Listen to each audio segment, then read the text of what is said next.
Hi guys, আসসালামু আলাইকুম। সবাই কেমন আছেন? সকাল সকাল আসিয়া মনের আব্বু কিছু বাজার নিয়ে আসলো।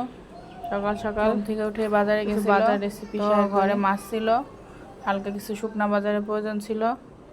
তো দেখি কি কি নিয়ে আসলো। এখানে পাট শাক নিয়ে আসছে। আজকে পাট শাক দিয়ে ডাল দিয়ে রান্না করব। অবশ্যই রেসিপিটা আপনাদের সাথে শেয়ার করব। পাট শাকগুলো একদম টাটকা ছিল। পাট শাক আমাদের পরিবারের সবাই খেতে পারে, ভালো লাগে আমাদের কাছে। মিষ্টি পাট শাক, মাশাআল্লাহ অনেক সুন্দর শাক। সাথে আর কি আনছে দেখা যাচ্ছে ডিম আনছে।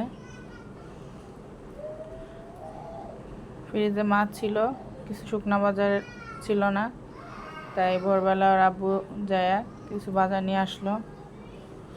সকাল সকাল টাটকা বাজার।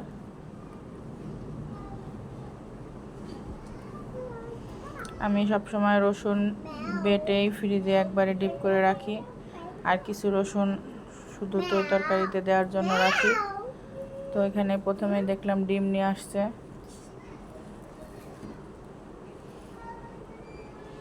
আর রসুন নিয়ে আসছে।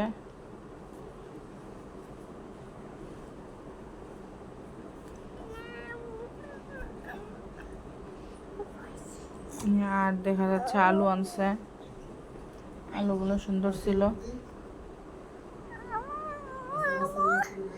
আর পেঁয়াজ নিয়ে আসছে। ধন্যবাদ সবাইকে।